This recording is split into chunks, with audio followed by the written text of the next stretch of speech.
I'm Steve. 2025 was an awesome year for movies. Everything from franchise blockbusters to prestigious art house features and the exciting genre pieces in between totally kicked ass this year.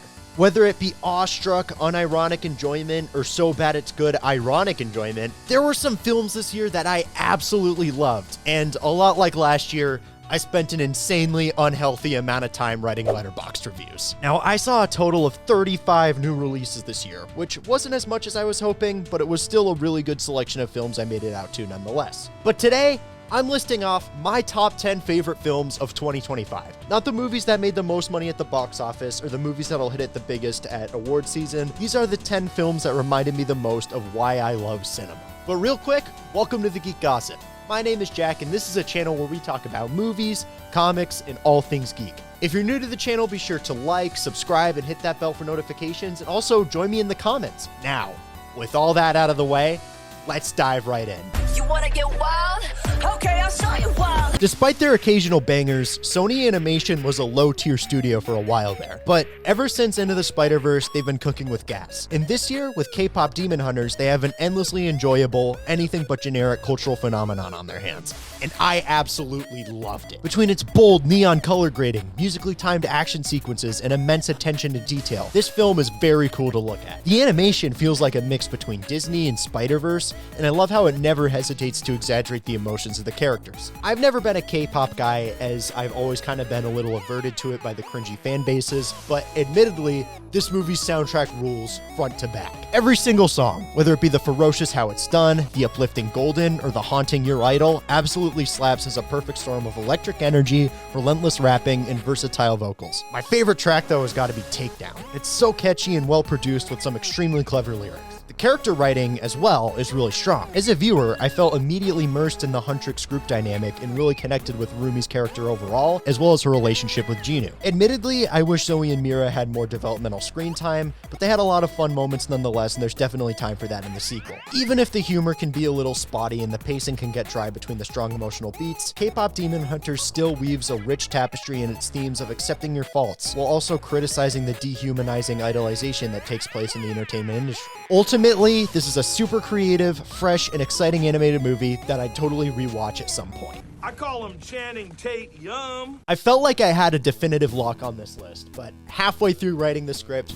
I saw this one movie that kind of came out of nowhere, exceeded my expectations greatly, and really surprised me so much that it had to secure a spot in the top 10. That, of course, being the overlooked sleeper hit of the year. I'm talking about Roofman. Based on a true story and set in 2004, the movie follows Jeffrey Manchester, a former soldier who makes a living off of robbing various McDonald's locations and hides out in a Toys R Us, only to be torn about his way of life when he starts falling for a single mom. Now, the titular Roofman is played by Channing Tatum, and his performance here is so distinctly charming, it only further reinforces him as one of my favorite actors. Through spiking his tough bro energy with juvenile vulnerability, Tatum really brings his quirky script to life, making his performance feel equal parts grounded and bizarre. His dynamic with Kirsten Dunst's character felt super organic and believable, and it's impressive how much emotion each of these actors are able to communicate to each other in certain moments off of nonverbal expression alone. Roofman is a movie that takes a character archetype we've seen before, that being the street-smart convict who uses his talents to cheat the system of the world, but then it asks, what if someone with those skills wasn't made for that life? What if his heart always demanded he connected with people, but the motions he forces himself into to survive only hurts those people? It's an emotionally conflicting film that starts digging a hole in your stomach from the first scene and only digs that hole deeper the more stuck Jeffrey gets in his web of lies. And then it ends in a realistic, kinda unresolved fashion that left me satisfied despite its proposal of a rhetorical question. Equal parts hilarious and heartbreaking, Roofman is a fascinating dive into a bizarre true story that makes for one of the most underrated bangers of the year. If you're looking for a unique palate cleanser, this is totally one you should check out. The CIA has been tapping my phones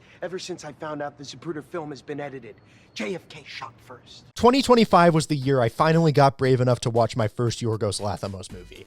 And I'm glad I did, because Bugonia is a complex, unforgettable, and poignant work of cinema. The direction is simply impeccable, serving as a stylistic mix between Wes Anderson and Stanley Kubrick, always maintaining this haunting atmosphere despite its surface level symmetry. The square aspect ratio makes for some very cool image composition, and the prominence of green and yellow in the color palette makes the overall look of this film super memorable. Essentially, the premise of this movie is that Emma Stone is the CEO of a big medical corporation, and Jesse Plemons, a radical idealist, convinces his autistic cousin to help him kidnap her under the belief she's an alien conqueror in disguise. As I'm getting into the thick of my AP Lit class, I couldn't help but hyper-analyze every little plot detail with this movie, and looking at it through an allegorical lens made me really appreciative of all the subtle social commentary on display. By definition, this movie's a chamber piece, as most of it takes place in the single house. But through its sole setting and 3 characters, Bugonia makes some really insightful commentary about the polarized zeitgeist of 2025 America. It's a story about the dangers of extremity, and I was blown away with how much it said about the current state of the world with its small-scale story. There wasn't a single plot beat here that I saw coming, as I was on the edge of my seat the whole time, and my jaw hit the floor more times than I could count. This movie's a lot more accessible and digestible than you'd expect from a film of this ilk, and is totally worth checking out for its compelling commentary, powerful performances, and ethereal aesthetic. Mike Flanagan's Life of Chuck adaptation was genuinely one of the biggest cinematic surprises for me this year. I didn't see a single trailer, I didn't really know the premise, I just saw that the reviews were solid and it had actors I really liked, so I kind of just expected it to be pretty good, and that's it. But it turned out to be a really moving commentary on dreams, morality, passion, life, and loss, as it's a profoundly beautiful illustration of the human experience. Really, The Life of Chuck delivers this message that sometimes your dreams don't work out, but that doesn't prevent you from living life to its fullest before your time runs out. Whether it be Mark Hamill adding emotional complexity to this narrative, or Mia Sara bringing in the whole heart of the story, every performance really got to me. But then there's Charles Krantz, the main character, who's played by multiple different actors at various points in his life, and his story just endeared me to no end. Really, every actor who stepped into this guy's shoes fit together so seamlessly, and they all made me look myself in the mirror and think about the trajectory of my future. Despite how much screen time a character will have in this movie, they'll feel like a real person you could run into. David Dastmalchian, Matthew Lillard, and Carl Lumbly in particular each pop up for different small increments, but they leave such strong impressions that I still remember their scenes vividly, despite seeing the film 6 whole months ago. I'm keeping this segment brief, as I really think this movie speaks for itself, and I'm encouraging you to check it out on your own. For anyone who feels sick of any darkness in the world or feels any strong uncertainty about life, this movie will probably speak to you the same way it spoke to me. Overall, this is a dazzlingly directed, immensely charming little film that left me deeply inspired, so it totally earns a spot on this list. Shout out to non-horror Stephen King adaptations, gotta be one of my favorite genders. The only real side of Guillermo del Toro I had seen prior to this year was his more badass blockbuster side with films like the Hellboy movies and Pacific Rim. So, needless to say, Frankenstein helped me find a newfound appreciation for him as a director. Tonally, Frankenstein exists in its own world. It's a large-scale melodrama that balances over-the-top craziness with melancholy somberness, and through it all, del Toro's style shines. With every creative angle, every blood splatter, and every environment shot, I could feel the passion behind the camera and just tell that this was a project GDT wanted to make for years. The attention to detail in the costumes, makeup, and set design completely immersed me in this gothic interpretation of 1850s Europe, and I would not be surprised to see this pick up some technical Oscars. There isn't a single weak link in this entire cast. Oscar Isaac is the best he's ever been, Mia Goth brings a lot of heart to the narrative as Elizabeth, and Christoph Waltz is just as delightfully German as ever. But then there's Jacob Elordi, who not only gave my favorite performance of this movie, but possibly the entire year as the creature. He truly brings some profound humanity to this broken experiment, accurately representing how an artificial life would respond to the world's cruelty. Through his speech, facial expressions, and body language, Elordi disappears into this character, beautifully conveying his reaction to the human experience. There isn't anything that I necessarily label as a flaw in this film, I just think there's some portions of it that are significantly stronger and more interesting than others. For example, halfway through when it shifts focus from Victor to the creature, that's when I think it goes from a great movie to an amazing movie, and it's then that it can truly deliver one of my favorite cinematic messages of the whole year. As the creature navigates loss, neglect, discovery, rage, and the entire emotional spectrum, I learned some very important things along with him. We never ask for existence, but life is a gift nonetheless, and it's up to us to decide how to use it. As someone who's often felt directionless and misunderstood, seeing the creature trudge through the tundra as snow hits his face, symbolizing his peace with the elements and acceptance of his existence, I just felt seen. Frankenstein is adaptation filmmaking at its finest. A timeless story with immortal ideas wonderfully represented by an auteur with a distinct voice. This movie gripped me from the first second and only got better as it went. By the end, there wasn't a single cell in my body that wasn't swelling with emotion. A true masterwork of craft and commentary that perfectly balances beauty and badassery. Japan.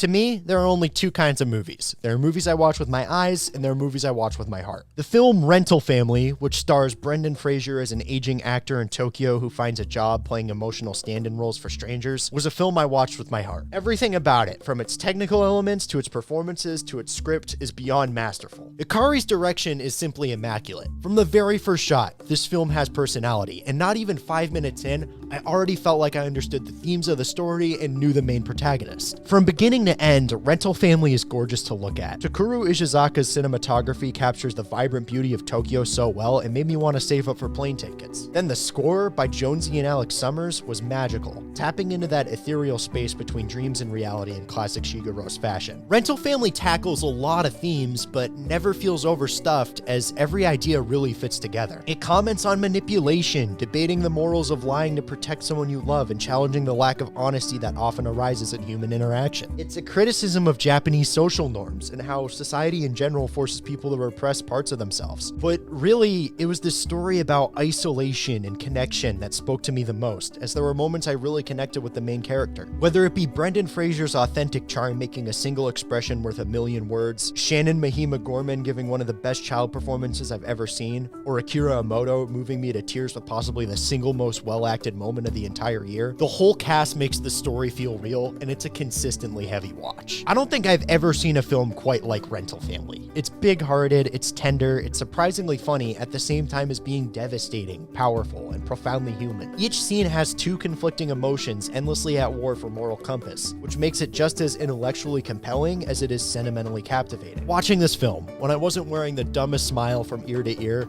my eyes were watering like I was chopping onions. I love art house movies so much, and I want to give Brendan Fraser a hug. Somebody take me.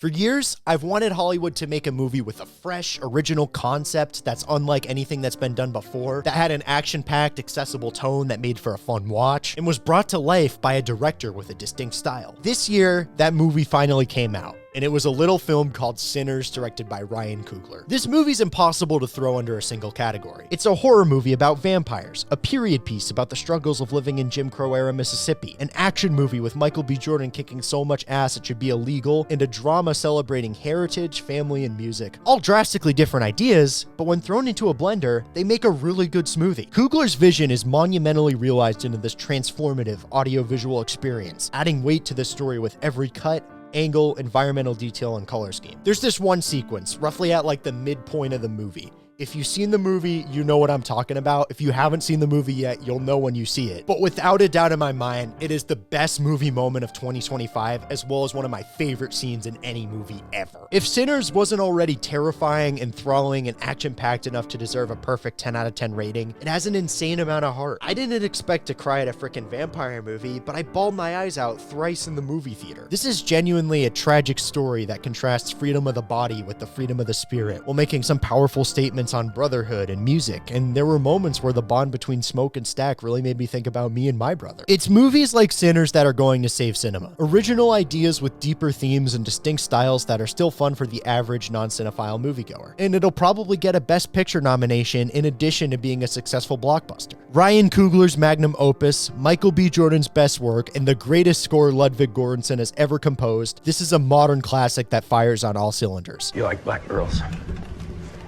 I love them.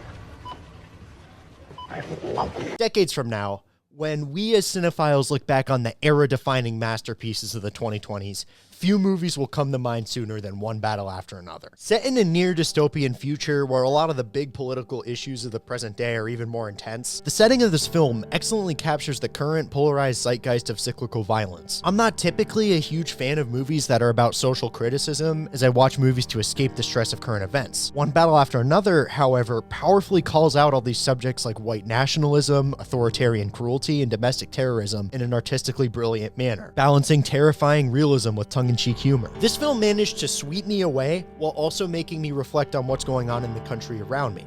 and it uses the societal discourse from its first 30 minutes to set up for a character-driven arc that defines the rest of the film. I'm still very, very new to Paul Thomas Anderson's filmography, but of the few movies of his I've seen, I totally understand why he's considered one of the best working directors. I'd argue he has a better comprehension for camera movement than any other filmmaker, as so many of the naturally shaky one-takes in this movie are absolute rushes of adrenaline. I had a hard time choosing a backdrop for my Letterboxd review, as every shot of this masterpiece feels like an iconic painting cast onto the beautiful canvas of VistaVision. It also has some of the most perfectly timed needle drops ever. Like in that one part where Leo runs down the stairs, I don't think the Jackson 5 has ever sounded more badass. Then every single performance in this cast is simply Oscar-worthy. Leonardo DiCaprio might just be the best actor of all time, and Bob Ferguson might just be the best character he's ever played. Seeing this former revolutionary, absolutely broken by loss and substance abuse, undergo this relentless fight for his daughter was simply inspirational. Benicio del Toro was just as hilarious as ever, adding some awesome comedic levity to this movie's tone, and it's unbelievable that this was Chase Infinity's feature debut, as all her emotions were totally believable. However, the real best performance of this movie, and possibly the entire year, was definitely Colonel Lockjaw, played incredibly by Sean Penn. He's an animal in that role,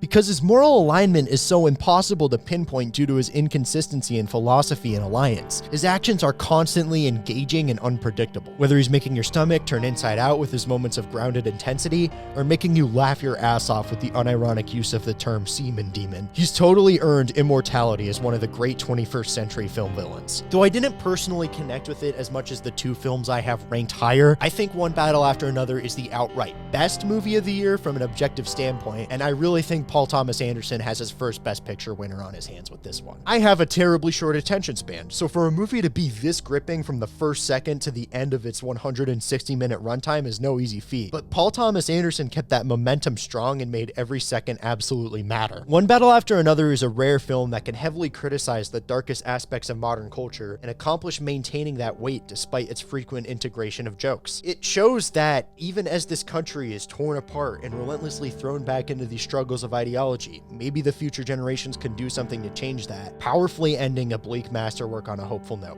But that is being human.